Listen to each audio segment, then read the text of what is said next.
मेरे मन का आधा साहस, आधा डर थे बाबूजी।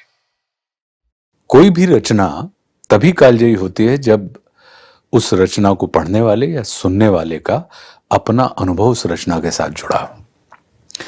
ऐसी एक रचना है जो मेरे प्रिय छोटे भाई आलोक श्रीवास्तव ने लिखी है और वो पिता पर लिखी है। लिखी उन्होंने अपने पिता पर है, लेकिन जब मैंने ये रचना पढ़ी तो मुझे लगा कि जैसे आलोक मेरे पूज्य पिताजी के लिए लिख रहे हैं।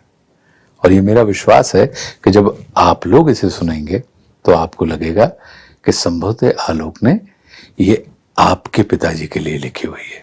मैं बड़ा पसंद करता हूं आलोक को, आलोक की तमाम गजलों को, नज्मों को, गीतों को, क्योंकि आलोक व्यक्तिनिष्ठ बात नहीं करते हैं।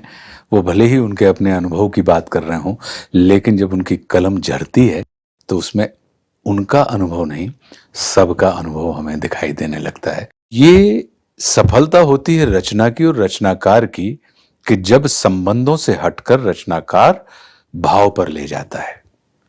तो पिता या माता ये हमारे संबंध जरूर होते हैं, लेकिन अगर देखा जाए तो ये भाव प्रधान चीजें होती हैं। फिर उसमें मेरा तेरा नहीं रहता, वो पिता होते हैं, माता होते हैं। इसीलिए माता के गर्भ से बच्चा जन्म लेता है तो पिता की आत्मा से बच्चा जन्म लेता है, इसीलिए उसे आत्मज या आत्मजा कहा जाता है। तो उनकी एक गजल बाबूजी के नाम से मैंने पढ़ी तो मुझे लगा कि ये शायद मेरे पूज्य बाबूजी के लिए लिखी गई है और मैं उन्हीं को स्मरण करके, और आप सुनेंगे तो मुझे विश्वास है कि आप सबको लगेगा कि आप सबके पिता के लिए ये लिखी गई है। तो आलोक लिखते हैं कि घर की बुनियादें दीवारें बाम और दर थे बाबूजी। घर की बुनियादें दीवारें बाम और दर थे बाबूजी, और सबको बांधे रखने वाला खास हुनर थे बाबूजी। उनकी ही आवाज हमें हर सुबह जगाया करते थे। उनकी ही आवाज हमें हर सुबह जगाया करती थी। सारे घर का अनुशासन क्या, सारा घर थे बाबूजी। भीतर से खालिस जज्बाती और ऊपर से ठेठ पिता। भीतर से खालिस जज्बाती और ऊपर से ठेठ पिता।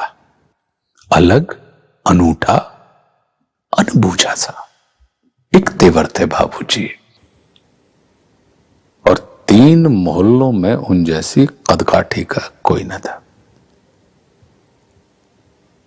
अच्छे खासे ऊंचे पूरे कद्दावर थे बाबूजी। 3 मोहल्लों में उन जैसी कदकाठी का कोई न था। अच्छे खासे ऊंचे पूरे कद्दावर थे बाबूजी। और अब तो उस सूने माथे पर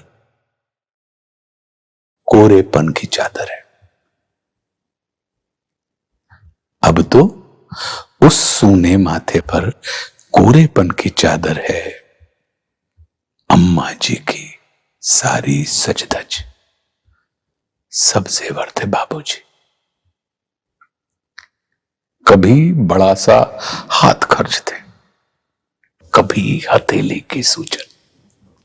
कभी बड़ा सा हाथ खर्च थे, कभी हथेली की सूजन। मेरे मन का आधा साहस, आधा डर थे बाबूजी।